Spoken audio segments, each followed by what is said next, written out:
Baik, terima kasih Pak Kiai. Silakan ada yang mau bertanya, kita minta 2 orang dulu dari teman-teman pelawak dulu. Ya, nampaknya muka lagi banyak masalah. Silakan. Yang mau bertanya? Adek Jigo. Bismillahirrahmanirrahim. Assalamualaikum warahmatullahi wabarakatuh. Terima kasih Ustadz. Kebetulan saya pribadi juga sebagai komedian Ustadz. Dan mewakili teman-teman semua, kakak-kakak, abang-abang semua. Kita di panggung itu selalu menghibur. Namun ketika momen ada sesuatu yang harus kita keluarkan, kadang menjatuhkan orang. Mulai dari fisik, mencela dan lain-lain. Yang saya mau tanyakan, apakah dengan niat kita menghibur menjadi catatan, apakah menjadi catatan dosa untuk kita? Terima kasih Ustaz.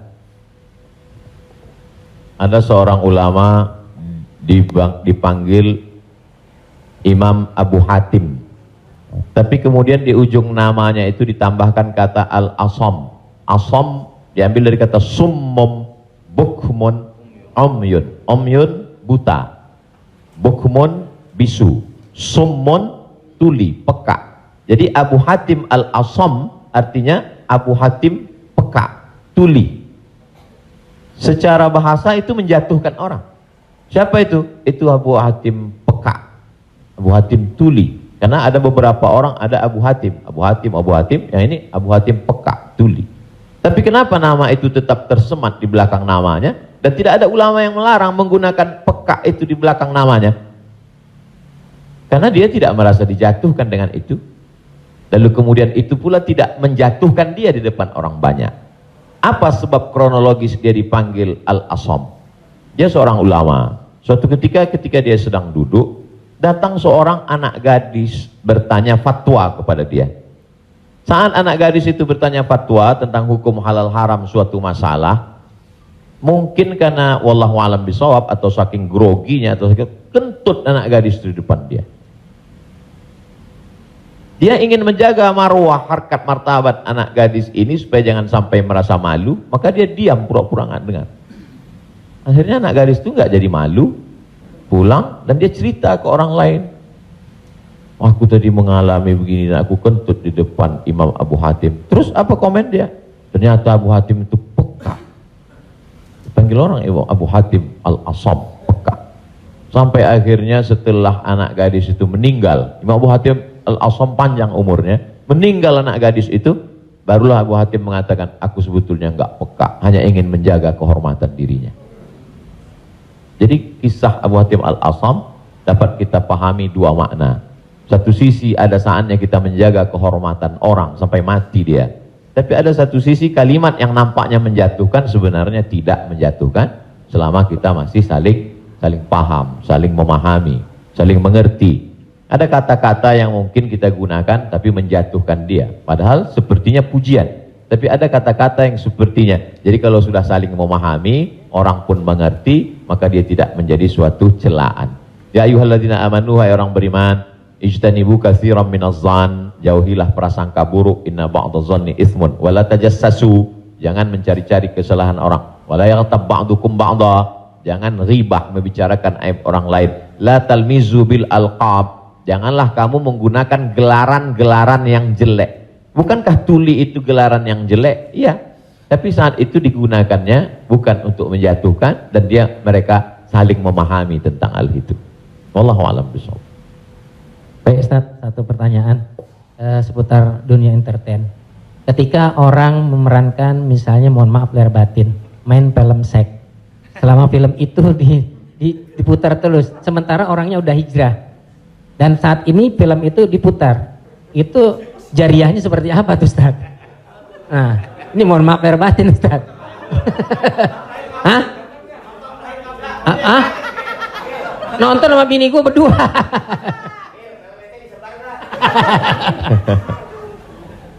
Man sanna fil islami sunnatan hasanatan, siapa yang membuat perbuatan yang baik, falahu ajruha, dia dapat pahalanya, wa ajru man amila biha, dan orang lain yang terinspirasi dengan itu, Jadi kalau Paski membuat rumah tahfiz, lalu kemudian komunitas-komunitas yang lain terinspirasi dengan itu, maka dapat pahala min ghairi an yanqusa min ujurihim syai'un.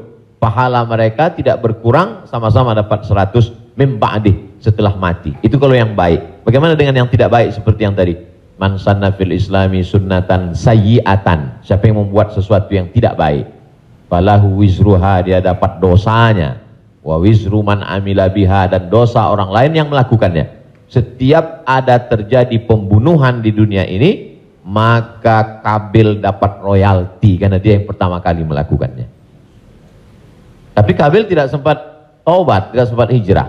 Jadi kalau ada yang sempat melakukan perbuatan jelek, dosa, saat dia taubat, dia buat konferensi pers. Saya sudah taubat, sudah mu'alaf kalau dia tidak Islam. Kalau dia sudah masuk Islam, saya sudah hijrah. Maka saya meminta kepada seluruh jamaah yang ada di dunia ini, yang masih menyimpan gambar, foto, video saya, tolonglah kalian delete, dan saya minta ampun kepada Allah Subhanahu wa taala. Lebih daripada itu sudah di luar kuasa dia. La yukallifullahu nafsan illa wus'aha. Allah tidak membebani orang lebih daripada usahanya. Ada seorang hamba berpesan di zaman Nabi SAW, nanti kalau aku mati, maka bakarlah jasadku, lalu campakkan debunya ke laut. Kenapa? Karena aku takut bertemu dengan Allah Subhanahu wa taala atas segala dosa-dosaku. Disampaikan kepada Allah Subhanahu wa taala, kata Allah, aku ampuni hambaku itu karena masih ada rasa takut dalam hatinya. Makanya khotib naik ke atas mimbar, pesannya ittaqullah, takutlah kepada Allah. Kenapa kurban Habil diterima, kurban Kabil tidak diterima? La imbasatta ilayya yadaka litaqtulani, andai kau ambil batu besar untuk kau timpakan ke atas kepalaku, kata Habil, ma ana bi basiti yadiya ilaika liaqtulak, aku tidak akan membalas untuk membunuh wahai saudaraku. Kenapa? Inni akhafullah, aku takut kepada Allah Subhanahu wa taala. Saya yakin Mas, Abang yang berprofesi dalam dunia keartisan ini, apa yang membuat hijrah ini? Masih ada rasa takut di dalam hati. Rasa takut inilah yang kita pupuk bersama. Ada takut 5%, 5% kita jadikan menjadi sebuah komunitas, lalu kemudian kita jadikan sebuah amal nyata dalam kehidupan, disupport oleh Pak Prof dengan keluarga besar almarhumah, diberikan kesempatan untuk menuntut ilmu di Fakultas Hukum, di penyiaran Islam, maka dia menjadi gerakan yang luar biasa. Wallahu a'lam. Terima kasih. Selanjutnya ada adik Ginanjar Sukmana. Setelah itu Bang Atet Jakaria. Terima kasih Bang Tola, Tobek Lala. Ustadz, tadi Ustadz cerita bahwa Rasulullah juga bergurau, tapi gurauannya itu tidak pernah berdusta, dan itu yang tidak boleh, kata Rasulullah. Sementara teman-teman pelawak, sadar atau tidak sadar, lawakannya itu banyak berdustanya juga Ustaz. Cari-cari, mengada-ada kan, karena memang tujuannya untuk membuat orang tertawa. Tapi kalau saya kan, maaf, saya bukan pelawak, saya peragawan Ustaz. Jadi peragawan pakaian anak-anak. Jadi saya dengar dusta kan gitu ya. Contohnya kayak tadi gitu. Atau Bopak umpamanya dia mengatakan dirinya ganteng, dia cerita bahwa banyak cewek yang suka sama dia, itu kan berdusta Ustaz. Iya kan? Fitnah kan? Kita Willy. Enggak, tapi kalau soal ketampak. Jadi mohon dijelaskan kembali oleh Ustadz Abdul Somad batasan bagaimana di dalam melawak yang tidak boleh berdusta, sehingga kalau memang ternyata pelawak tidak boleh berdusta dalam melawakannya, mungkin saya sedang pikir-pikir dulu untuk melanjutkan profesi gini Ustaz. Saya takut masuk neraka. Terima kasih Ustaz Abdul Somad. Assalamualaikum warahmatullahi wabarakatuh. Ada saatnya kita berilustrasi, menceritakan suatu kisah. Jadi sebetulnya para penulis novel Islam pun dia sebenarnya kisah itu ada juga yang fiktif atau dicampur antara nyata bahkan Buya Hamka menulis kisah campuran antara tenggelamnya kapal Panderwick adalah campuran antara nyata dan fiksi. Apakah ketika orang bercerita tentang fiksi itu dia berdusta? Tidak. Jadi kita bisa bedakan itu antara orang memang betul-betul dia berdusta. Kemarin saya melakukan ini suatu, padahal cerita itu tidak ada. Beda dengan dia misalnya katakan, saya ini Ustadz seorang peragawan, tapi peragawan pakaian anak-anak. Tidak, Mas Ginanjar tidak sedang bercerita, kemarin di mall saya memperagakan pakaian anak-anak Pak Ustadz. Ketika saya pakai pakaian anak SMP, semua ketawa. Itu dusta. Tapi ketika dia katakan cerita awal tadi, semua orang tahu bahwa dia tidak sedang memperagakan pakaian anak-anak. Dia hanya sedang menunjukkan tentang dirinya. Secara sebenarnya di balik kalimat itu Mas Ginanjar sedang menjatuhkan dirinya di hadapan orang lain. Kan? Dan kita tertawa dengan dia menjatuhkan dirinya. Mohon maaf bahwa beliau mengatakan fisik saya seperti anak-anak dan saya andai pun menjadi peragawan hanya sesuai memperagakan pakaian anak-anak. Hari ini orang tidak menjatuhkan dirinya, dia menjatuhkan orang lain, menjatuhkan tokoh agama, menjatuhkan ustadz. Ada suatu kesalahan dalam cara dia berpikir. Bahwa beliau menjatuhkan dirinya, dia tidak usah. Karena dia tapi dia tidak sedang berbohong. Dia hanya sedang bercerita. Insya Allah penjelasan saya itu bisa dipahami. Yang tidak bisa itu adalah ketika orang seolah-olah dia bercerita, dia kemarin saya menjadi sebuah cerita seakan-akan orang mengatakan dia nyata. Padahal sebetulnya hanya bohong belaka supaya orang tertawa. Itu yang dilarang oleh Nabi Muhammad SAW. Wallahu a'lam. Baik, Assalamualaikum warahmatullahi wabarakatuh. Nama saya Ted Zakaria Ustadz. Saya pernah ketemu Ustadz di airport waktu itu mau berangkat umroh. Yang saya ingin mohon penjelasan dari Ustadz. Sekarang ini banyak pelawak-pelawak yang ikut ceramah juga. Pelawak sekarang ini dibutuhkan di mana-mana buat ikut ceramah.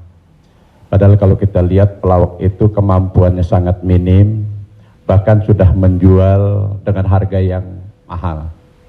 Mohon penjelasannya Pak Ustadz, di mana bolehkah seorang pelawak itu melucu atau melawak di dalam satu ceramah? Nah, kita lihat yang namanya pelawak ini sekarang menjadi daya tarik sebelum ustadznya yang asli itu datang. Saya sendiri umpamanya berapa kali ngikut raja dangdut kemana, saya jadi bemper biasa di depan. Tapi saya mengingat bahwa ilmu saya belum sampai ke situ. Tapi saya memaksakan diri untuk menarik. Saya sadar bahwa ilmu saya belum seberapa untuk ke masyarakat yang penuh itu. Mohon penjelasannya Ustaz. Terima kasih. Assalamualaikum warahmatullahi wabarakatuh. Waalaikumsalam warahmatullahi wabarakatuh. Bedakan antara da'i dengan alim fatwa. Da'i dia mengajak orang ke jalan Allah. Sedangkan alim yang mengeluarkan fatwa, dia adalah orang yang berijtihad. Apakah dia berijtihad sendiri mengambil dari Quran, sunnah, ijma', qiyas, syar'u man qablana, saddu zara'i, qalu sahabi, istihsan, istishab, urf, atau dia membaca fatwa ulama lalu dia sampaikan dengan kemampuan dia baca kitab kuning. Jadi jangan kita pukul rata. Jadi jangan nanti ketika ada di antara sahabat-sahabat dari Paski mengajak orang sholat, ngajak puasa sunat, lalu kemudian di antara kita, ngapain ente ngajak-ngajak saya sholat? Ente kan bukan ustadz. Padahal mengajak orang berbuat baik adalah kewajiban kita semua. Nahnu du'an qabla kulli syai'. Sebelum jadi apapun, tugas utama kita adalah mengajak orang berbuat baik. Kuntum khaira ummah, kalian umat yang terbaik. Kapan kita menjadi umat yang terbaik? 3. Ta'muruna bil ma'ruf, ajak orang buat baik. Wa tanhauna 'anil munkar, larang orang buat mungkar. Wa tu'minuna billah, beriman kepada Allah. Jadi kalau hanya sekedar ngajak orang sedekah, ngajak donasi buat rumah tahfiz, ngajak ngumpulin beras untuk santunan yatim fakir miskin, maka pelawak boleh, penyanyi boleh, polisi boleh, siapapun. Karena itu tugas sebagai seorang muslim, amar ma'ruf nahi mungkar. Yang tidak benar itu adalah ketika dia sudah dianggap sebagai ustadz dan ditanyakan suatu masalah dan dia terdesak, akhirnya dia bicara padahal dia tidak mengerti. La taqfu ma laisa laka bihi ilmun. Jangan kamu bicara pada sesuatu yang kamu tidak tahu. Inna sam'a, telinga, wal basar, mata, wal fuad, hati dan pikiran, kullu ulaika kana anhu mas'ula, kau akan disoal, kau akan ditanya, diminta pertanggungjawaban di hadapan Allah Subhanahu wa taala. Jadi kalau abang, mas diajak dalam acara dakwah sebagai pengantar supaya masyarakat mau mendengar, supaya ramai, hadirilah tablik akbar Ustadz Fulan bersama grup Paski untuk sebagai pengantar 5-10 menit, silakan. Tapi setelah itu nanti Ustadz bicara, pas tanya jawabnya serahkan ke Ustadz. Nah, jadi selama tetap kita menjaga. Jadi kalau diibaratkan rumah makan di airport, ini penyanyi, artis, Ustadz itu sama seperti yang memanggil penumpang supaya mau masuk ke rumah makan. Bapak Ibu Saudara sekalian yang mau perjalanan, silakan mampir ke tempat kami, silakan mampir ke rumah makan kami. Ini yang ngajak. Nanti setelah orang mampir masuk ke dalam, baru dia ketemu spesialisnya. Yang mau makan soto di sana, yang mau soto Medan di sana, yang mau soto Betawi di sana, yang mau bakso di sana. Begitu lebih kurang. Karena masyarakat kita belum sampai pada level ngaji. Masyarakat kita ini 3 level. Pertama, level 1 yang memang sudah ngaji sama para habaib, baca kitab kuning serius, khatam dari A sampai Z. Ini memang nggak perlu pakai pemanggil tadi. Yang kedua adalah level yang masih mau ke masjid, tapi juga tergantung SMS kemana ngajak. Ngaji oke, kesini pun oke. Ini yang level 2. Yang level 3, ngelihat masjid pun masih takut. Makanya saya kalau tablik akbar pengajian ke daerah itu saya bagi 3. Ada pengajian yang saya memang nggak mau di masjid, saya pengajiannya maunya di lapangan sepak bola, di stadion, supaya sampai ke grassroots. Ada level 3 yang belum mau ke masjid. Saya terus terang Ustadz, ke masjid ini trauma. Beberapa teman saya ke masjid meninggal.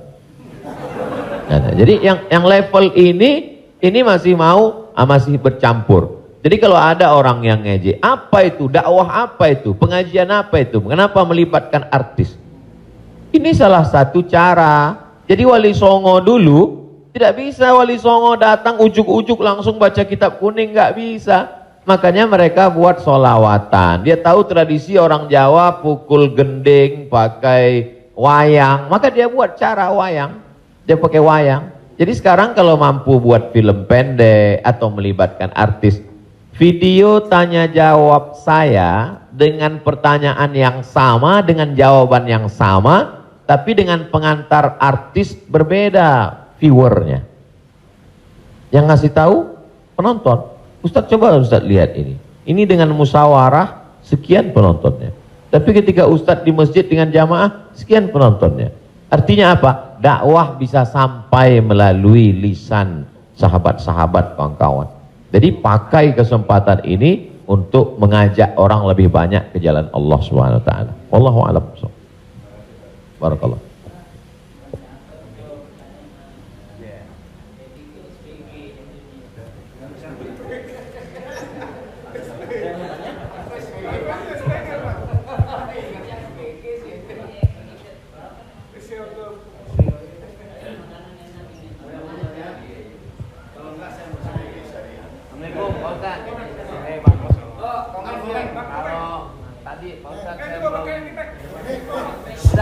Udah Pak.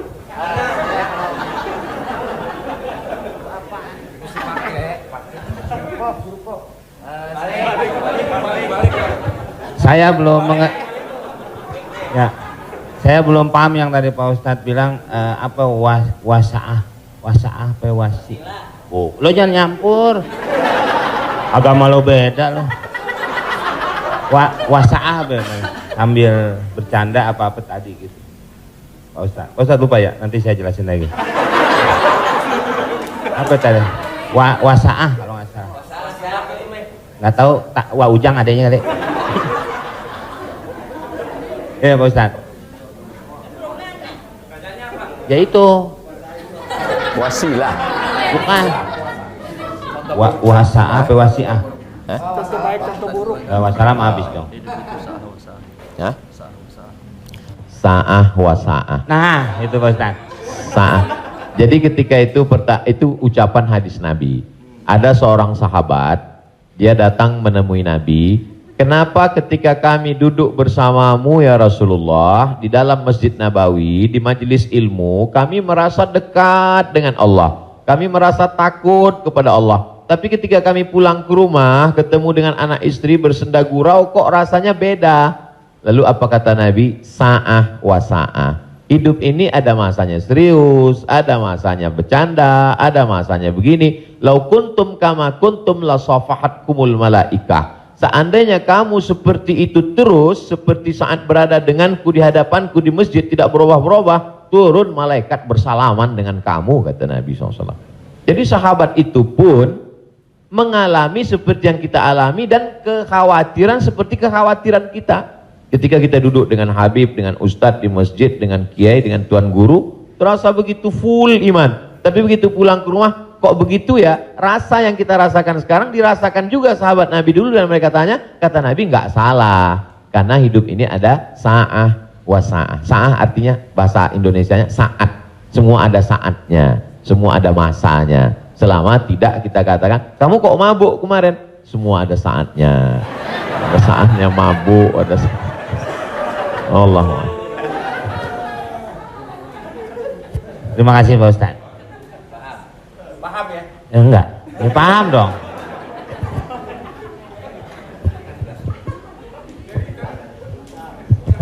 Mungkin dari sini ada. Tapi satu lagi pertanyaan, saya mau nanya. Pak Ustadz, ini masalah saya pribadi. Jadi saya ya ada masukan juga ketika hukum riba. Mobil itu ya, itu umum ya kan. Jadi mobil kita jual, kemudian kita coba berusaha cash. Saya untuk menghilangi kredit. Nah, saya mau tanya, ini juga amanat dari keluarga saya, dipastikan lagi. Boleh nggak, Kiai, kita kredit mobil? Padahal ini menjadi hal penting bagi saya untuk mobilisasi kemana gitu. Saya punya anak kan baru kelar UIN. Jadi ini saya lagi diceramai gitu. Papa sudah lah Pak, jual Pak. Kita nggak usah dibeli, lillahi ta'ala aja.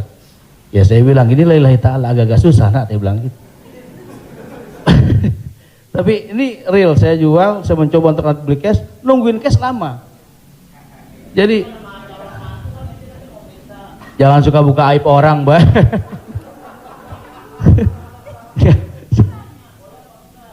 Ya, udah tadi ini dulu belum kelar. Jadi boleh nggak saya riba, Kiai? Sorry, boleh nggak kredit mobil itu?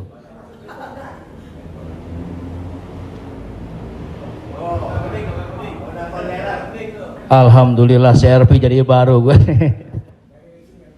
Buka Google, ada tulisan saya di situ.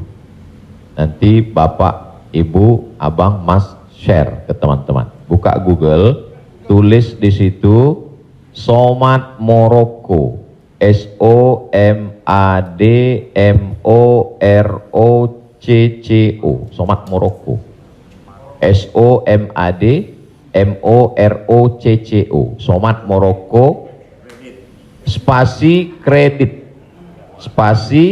kredit, sudah, enter.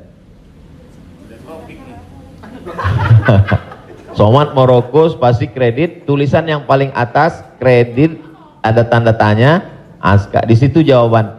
Saya sudah tulis tentang masalah kredit ini.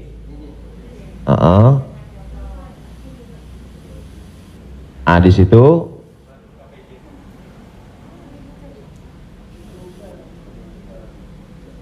Nah, bisa dibaca. Bisa bahasa Arab, Ustaz. Ada terjemah Mas Komeng, terjemah di bawah. Terjemah di bawahnya. Terjemah di bawah. Majma' Al-Fiqih Islami membolehkan jual beli dengan tempo. Dah? Membolehkan jual beli dengan tempo, jangka waktu, garis miring kredit pada konferensi ke-6 yang dilaksanakan di Jeddah pada tahun 1990 dalam keputusan tersebut. Jadi jual beli dengan tempo kredit itu boleh. Bawah, ini penjelasannya. Yang bawah langsung bahasa ke jawaban. Jual beli kredit itu tidak ada keberatan di dalamnya, boleh jika waktu dan tambahannya diketahui. Dibayar dalam waktu 2 tahun. Dibayar dalam harga 200 juta. Dicicil 1 bulan 15 juta, misal 10 juta, 12 juta. Meskipun harga kredit lebih mahal daripada kontan, karena penjual dan pembeli sama-sama mendapat manfaat. Penjual mendapat manfaat tambahan harga dan pembeli mendapat manfaat tempo jangka waktu. Disebutkan dalam Sahih Al-Bukhari. Apakah di zaman Nabi ada kredit? Ada. Dalam Sahih Bukhari, Sahih Muslim, bahwa Barirah itu manusia. Waktu itu masih boleh jual manusia, hamba sahaya. Bahwa Barirah dijual oleh tuannya dengan cara kredit selama 9 tahun. 1 tahunnya dibayar 40 dirham. Ini menunjukkan bolehnya jual beli kredit. Kesimpulannya, uang dengan barang boleh, tapi uang dengan uang riba. Prof, saya pinjam uang 200 juta. Nanti saya bayar 220. Haram, riba. Tapi ketika saya beli mobil, Prof, saya cicil tiap bulan, maka lunas dalam waktu 1 tahun, itu tidak riba, karena akadnya uang dengan barang. Yang jadi masalah ketika kita pergi ke dealer untuk beli mobil, kita katakan kita tidak punya uang cash, dia tidak mau langsung transaksi dengan dia, tapi dia akan libatkan pihak ketiga, penyedia keuangan. Pada akhirnya transaksi kita adalah uang dengan uang. Uang dengan uang, bukan uang dengan barang. Lalu apa solusinya? Pergi ke bank syariah. Kenapa di bank syariah uang dengan barang? Assalamualaikum, waalaikumsalam. Bank syariah, saya mau beli mobil. Terus mau pinjam uang. Kata bank syariah, kami tidak melayani peminjaman uang dengan uang, karena uang dengan uang berbunga haram. Bapak sebetulnya mau beli apa? Mau beli mobil. Kata orang bank syariah, mobilnya kami beli. Bank syariah membeli mobil. Setelah itu bank syariah menjual mobil itu ke kita, maka akadnya kredit sama seperti Barirah dibeli pada zaman Nabi, kredit 9 tahun. Jadi akadnya adalah uang dengan barang. Begitu. Allahu a'lam. Ya alhamdulillah. Beli lagi. Saya lebih kembali lagi pakai syariah. Selanjutnya siapa yang mau bertanya? Silakan umum sekarang. Bang Dery mau nanya? Oh, yang ibu-ibu aja, ibu-ibu. Pak.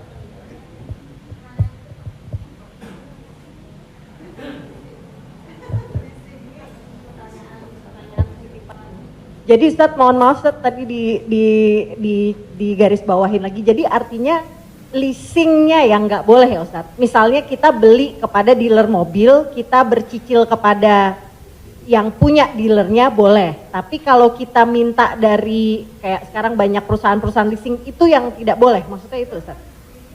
Ketika saya mau beli mobil, saya tidak punya uang cash, maka kata si dealer, kami akan arahkan Bapak ke penyedia keuangan.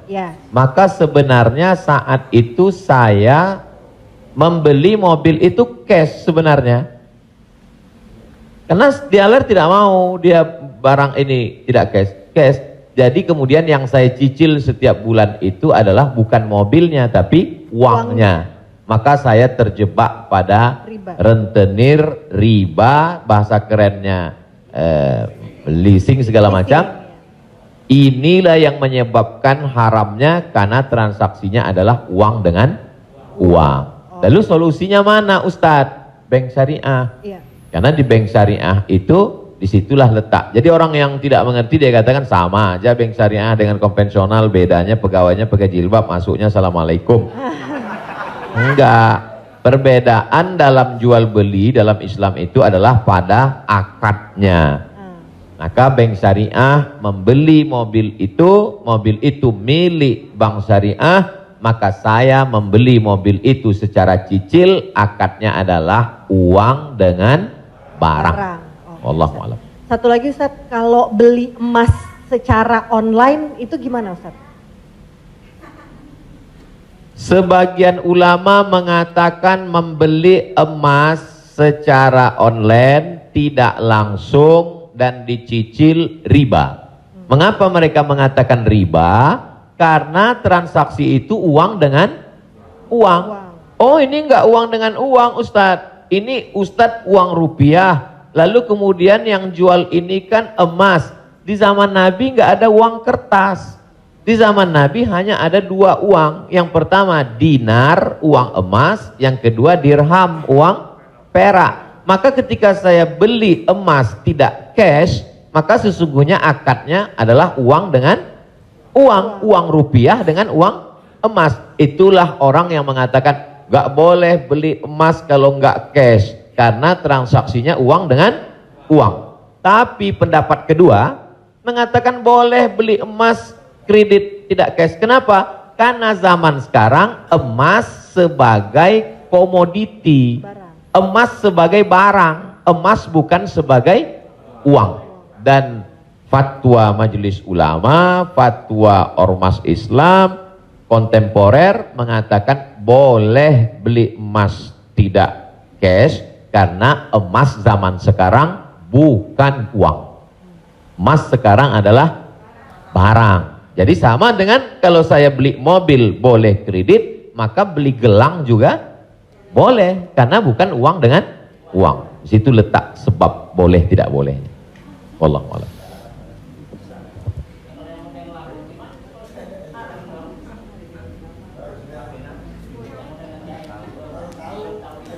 Yang sudah banyak-banyak taubat nasuha, sholat sunat, istighfar. Kalau sedang dalam proses bisa dibom, ada aset yang bisa dijual untuk ngebom supaya selesai, jual lah. Tapi kalau ini aset pokok tidak boleh jual rumah karena rumah pokok, sama seperti makan. Ini kalau saya jual aset ini saya bom meledak semua Ustadz. Ini Hiroshima Nagasaki hancur semua. Maka nggak boleh. Azam tekad dalam hati, saya mencari nafkah, saya lunasi sampai habis, nanti setelah ini saya tobat berhenti.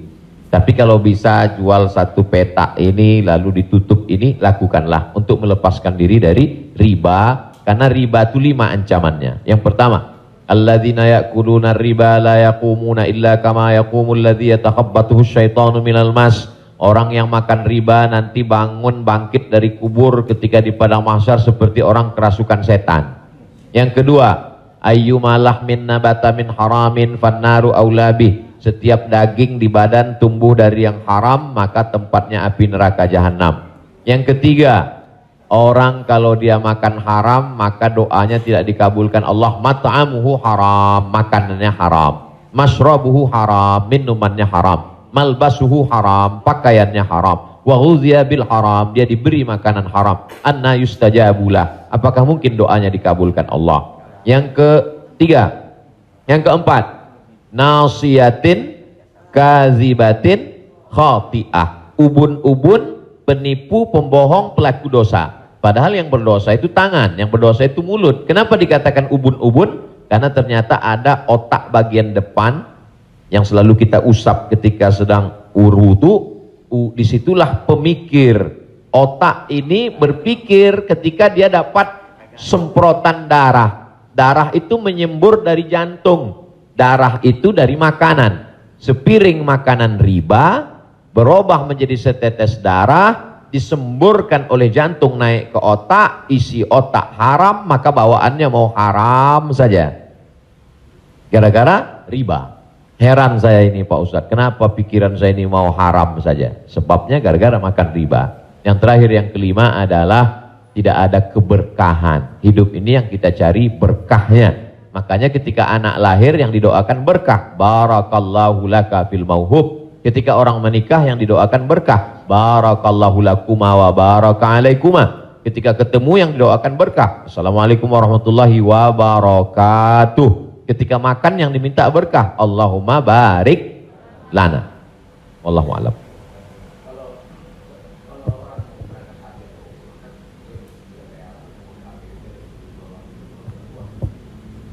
Transaksi uang dengan uang boleh dengan syarat yadan biadin, langsung cash.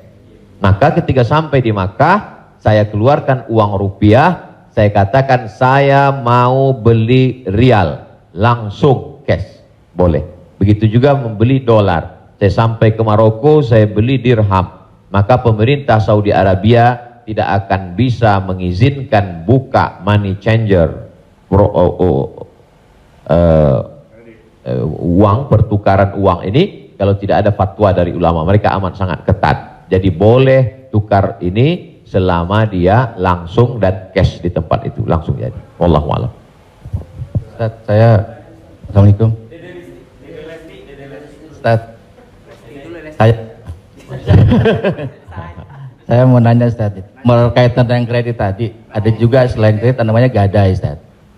Gadai, tahu gadai Ustaz ya? Kalau nggak tahu saya jelasin. Biasanya zaman sekarang gini Ustaz, orang punya kendaraan, kemudian karena nggak punya uang digadaikan mobilnya misalnya Ustaz, sama orang itu. Itu termasuk itu riba atau gimana? Kalau gadai seperti itu. Imam yang paling tua di antara imam yang 4 itu namanya Imam Hanafi. Meninggal tahun 150 Hijrah.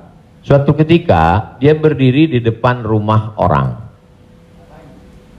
Dia ada panas terik, dia berdiri di depan rumah orang. Padahal di depan rumah itu ada atapnya dan ada pohon kayu.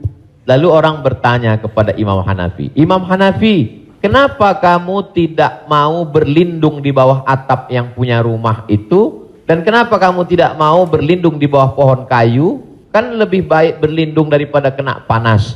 Apa kata dia? Saya meminjamkan uang pada orang ini dengan sistem gadai, maka saya tidak mau mengambil keuntungan dari dia. Ayyuma lahmin kullu qardin jarra naf'an fahuwa riba.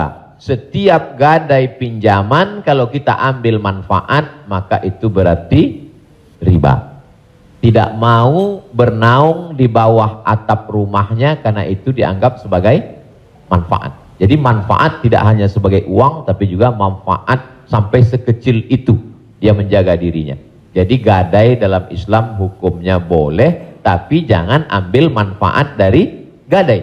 Yang terjadi sekarang adalah orang mengambil manfaat dari gadai. Saya punya uang, lalu kemudian ada orang mau pinjam uang, saya tidak percaya dengan dia.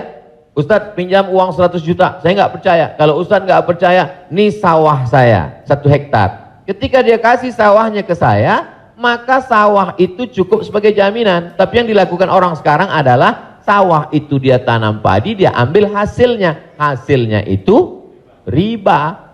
Maka sekarang orang kaya makin kaya, yang miskin makin miskin. Bagaimana dia mau bisa menebus uangnya, orang sawah dia dipakai terus dan uangnya diambil. Maka yang punya uang makin kaya, yang minjam makin miskin. Padahal dalam Islam mestinya cukup suratnya saja dipegang. Kamu kalau mau garap sawah ini garaplah, nanti bayar hutangmu. Itu akhlak dalam Islam. Akhlak itu yang dihilangkan oleh riba. Riba ini sangat kejam. Allahu a'lam.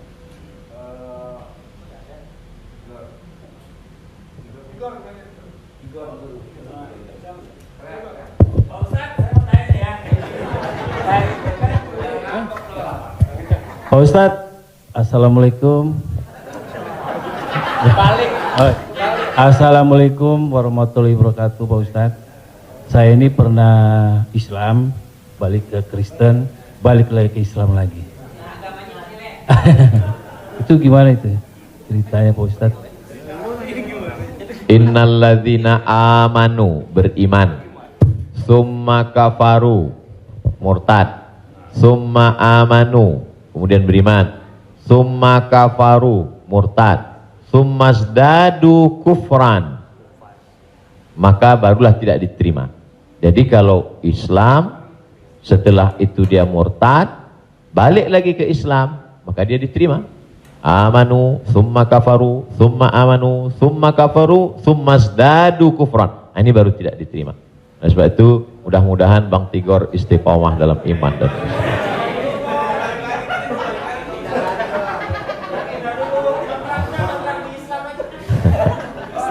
Agama lu kayak angkos bolak-balik.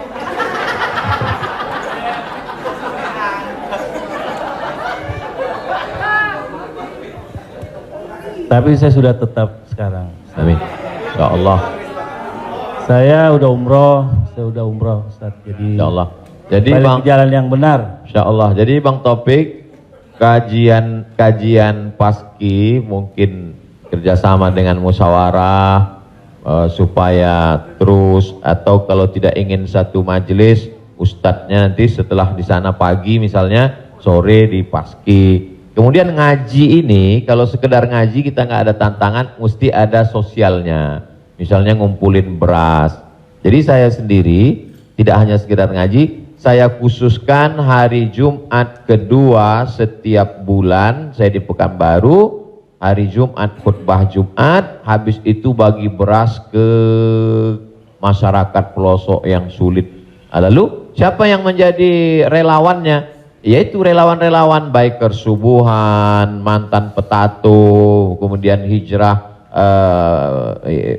pemuda hijrah. Karena kalau cuma ngaji, orang tidak ada tantangannya. Jadi saya ingin ke depan paski ngaji, kemudian ada gerakan dakwah, kemudian ada gerakan sosial, buat rumah tahfiz, lalu kemudian tidak hanya uang dari komunitas saja, buat yayasan, kami membuka rumah tahfiz gratis untuk yatim dan segala macam, kirim ke nomor rekening berikut ini, pasang pancingnya, Allah Ta'ala memberikan. Belajar kita dari yang dilakukan oleh almarhumah, 250 yatim 40 tahun, Prof.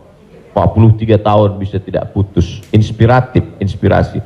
Jadi kalau mau, maka kita bisa ikuti jejak. Sehingga kita, jadi kelanjutan itu, maka Bang Tigor dan abang yang lain, dia akan terpacu terus untuk datang setiap kajian pekanan, lalu kemudian memperbaiki tahsin bacaan Qur'annya, lalu kemudian meluruskan kajiannya, kemudian ada konsultasi dengan ustadz, tanya jawab dan lain sebagainya. Wallahu a'lam.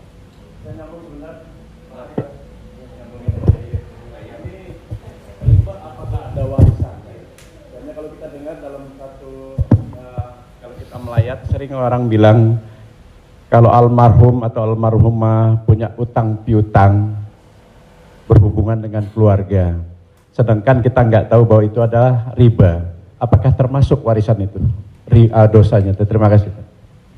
Tidak boleh harta warisan dibagi sebelum dilakukan dua hal. Yang pertama, mim ba'di wasiyatin, keluarkan wasiat. Wasiat hanya sepertiga total harta. Jadi kalau dalam surat wasiatnya, aku wasiatkan ruko ini untuk sekolah tahfiz. Total harga ruko 1 miliar. Sedangkan harta dia cuma 2 miliar. Maka yang jatuh menjadi wasiat hanya 666 juta. Sedangkan sisanya dibagi kepada ahli waris. Pertama, keluarkan wasiat, sepertiga paling banyak.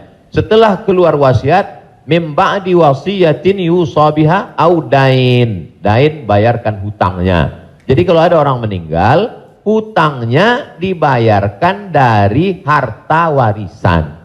Jadi kalau harta warisan habis, apakah anak wajib membayarkan hutang bapaknya? Tidak. Anak hanya wajib membayarkan hutang almarhum dari harta yang dia tinggalkan. Adapun kalau si anak mau berbakti kepada orang tuanya, dia bayarkan, baik, tapi dia tidak punya kewajiban, dia bayarkan dari harta dirinya sendiri. Jadi makanya kadang kita baca, jangan beli ruko ini bermasalah. Di mana letak masalahnya? Karena ruko itu dibagi sebelum hutang dibayar. Muncul masalah. Sebetulnya ruko itu bukan milik anak-anaknya, tapi milik piutang. milik orang yang dulu pernah dipinjam uangnya.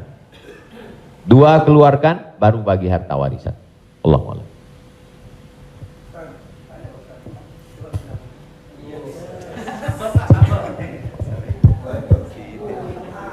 Terima kasih Pak Ustadz. Saya mau tanya tentang peminjaman uang. Saya misalnya meminjamkan uang kepada seseorang, tapi dia nggak mau ganti.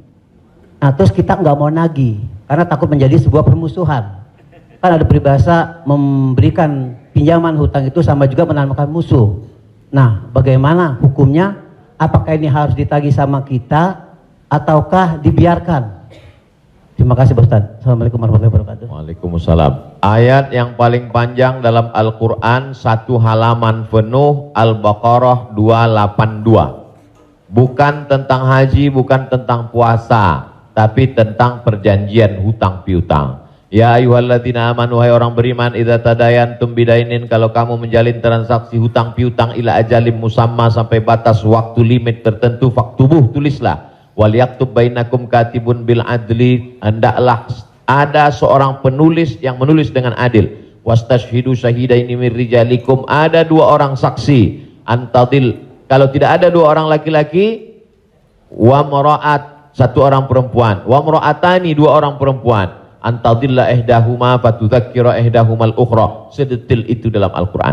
Jadi kalau saya menagih hutang, sesungguhnya bukan saya sedang mencari musuh, tapi menyelamatkan dia supaya dia dan anak cucunya jangan sampai makan haram.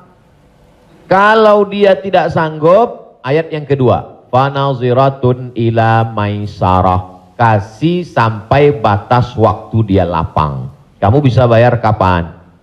Insya Allah 1 Mei Pak Ustadz. Tahun berapa? Tahun 2022. Oke, insya Allah Mei 2022 lapang.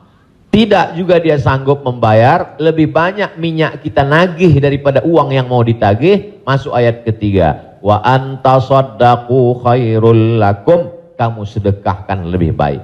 Aku sudah capek, asam uratku naik, asam lambungku kumat, kau ambil aja lah ini. Wa antasaddaqu khairul lakum, kau sedekahkan lebih baik. Yang menghafal ayat ini yang memberi pinjaman, bukan yang minjam. Sekarang yang menghafal ayat ini yang minjam. Ketika kita tagih, kapan kau bayar? Dibilangnya, wa antasaddaqu khairul lakum, kalau kau sedekahkan lebih baik. Allahu akbar.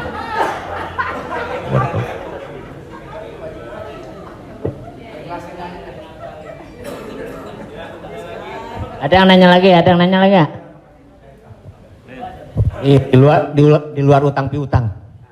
Saya mau tanya ini Pak Ustadz, kan kalau ada teman yang ulang tahun, kita suka bilang selamat ulang tahun, kita doakan semoga panjang umur. Sementara yang namanya ajal tidak bisa meleset 1 detik, tidak boleh kurang dari 1 detik, tidak boleh lebih dari 1 detik. Lalu bagaimana kita percuma kita berdoa seperti itu dong Ustadz? Iya kan? Ya itu, enggak ya? Terima kasih Ustaz.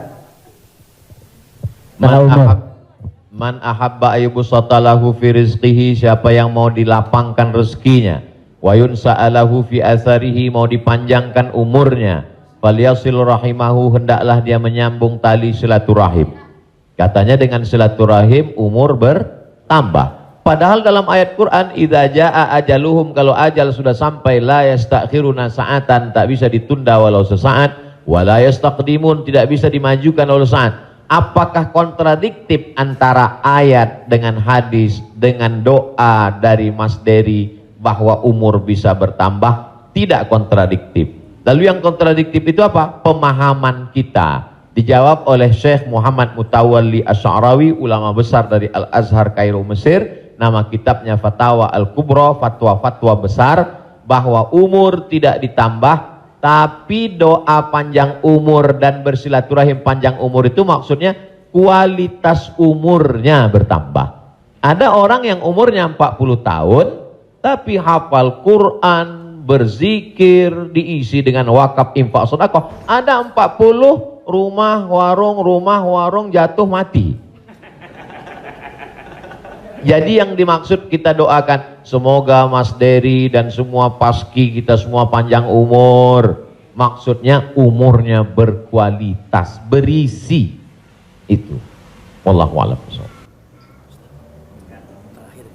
Boleh? Ya. Gimana?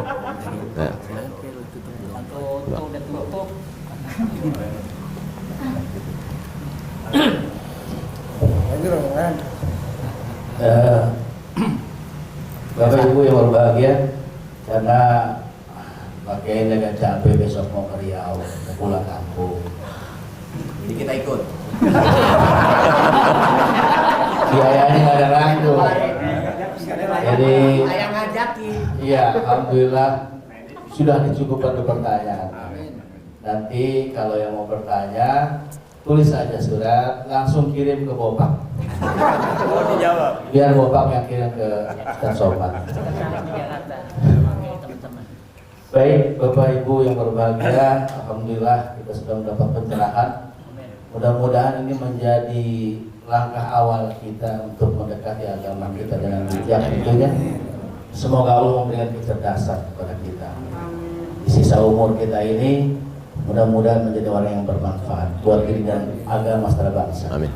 Pak Kiai, kita mohon untuk memberi doa untuk acara ini. Terima kasih.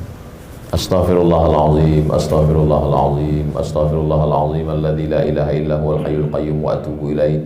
A'udzubillahi minasyaitonir rajim. Bismillahirrahmanirrahim. Alhamdulillahirabbil alamin, arrahmanir rahim, maliki yaumiddin. Iyyaka na'budu wa iyyaka nasta'in. Ihdinas siratal mustaqim, siratal ladzina an'amta 'alaihim ghairil maghdubi 'alaihim waladdallin. Amin. Allahumma shalli ala sayidina Muhammad wa ala ali sayidina Muhammad. Allahumma 'allimna ma yanfa'una, ajarkan pada kami ilmu yang bermanfaat ya Allah. Wanfa'na bima 'allamtana, yang sudah kami pelajari malam ini jadikan dia menjadi amal saleh ya Allah. Allahumma faqihna fid din, dalamkan ilmu agama kami. Wa 'allimna ta'wil, ajarkan kami pemahaman Al-Qur'an yang benar. Ya muqallibal qulub, engkau yang membolak-balikkan hati, sabbit qulubana, kokohkan hati kami ala dinik, dalam agamamu, ala ta'atik, dalam ketaatan kepadamu. Allahumma a'inna, tolong kami, ala zikrika, supaya hati kami senantiasa berzikir mengingatmu, wa syukrika, selalu bersyukur kepadamu, wa husni ibadatik, selalu beribadah dengan ibadah yang terbaik. La tada'lana zamban illa ghafartah, wala aiban illa satartah. Aib cacat kami banyak, tutupi dari hadapan manusia, dan tutupi pula ketika kami menghadapmu nanti ya Allah. Wala maridhan illa syafaitah, ada saudara kami yang sakit, angkat penyakitnya, sehatkan ya Allah. Wala mayitan illa rahimtah, yang sudah meninggal dunia mendahului kami, lapangkan kuburnya ya Allah. Wala hajatan min hawaijid dunya wal akhirati laka ridha wa lana fiha salah, segala hajat dunia, hajat akhirat baik bagi kami dan engkau ridha, illa qadaitaha wa yassartaha, mudahkanlah ya Allah. Rabbana hablana minas salihin, jadikan anak kami anak-anak yang soleh dan solehah, min huffazil Quran wal hafizat, bukakan pintu hati mereka untuk menjadi penghafal Al-Quran. Minal mujahidina fi sabilika bi amwalihim wa anfusihim, mereka akan menolong agamamu dengan harta, nyawa dan kekuasaan yang kau titipkan di tangan mereka. Allahumma khtim lana bi husnil khatimah, tutup umur kami dengan husnul khatimah. Allahumma ja'al akhira kalamina inda intihai ajalina, ketika ajal kami sampai, saat malaikat maut mencabut nyawa kami ingin kalimat terakhir yang keluar dari mulut kami, la ilaha illallah Muhammadur Rasulullah sallallahu alaihi wasallam. Allahumma ja'alna minal mutahabbina bijalalik, sebagaimana hari ini kami berkumpul berkasih sayang karena engkau, maka kumpulkanlah kami di surga bersama Nabi Muhammad sallallahu alaihi wasallam. Sahibul bait yang sudah menyediakan rumahnya, makanannya, segala kebaikan, tak sanggup kami membalasnya. Ajzihim jaza'al hasana, berikanlah mereka balasan yang baik ya Allah. Allahumma jama'na ma'ahum ma'al habibil mustafa fi jannatikal ula, satukan kami dalam surga jannatul firdaus bersama Nabi Muhammad sallallahu alaihi wasallam. Rabbana atina fid dunya hasanah wa fil akhirati hasanah wa qina adzabannar. Wa sallallahu ala sayyidina Muhammad wa ala alihi wa sahbihi wasallam, walhamdulillahi rabbil alamin. Taqabbalallahu minna minkum taqabbal ya karim. Saya ucapkan banyak terima kasih kepada keluarga besar almarhumah Profesor Dr. Hajah Tuti Alawiyah, tak dapat saya sebut satu persatu. Saya ucapkan banyak terima kasih kepada Paski.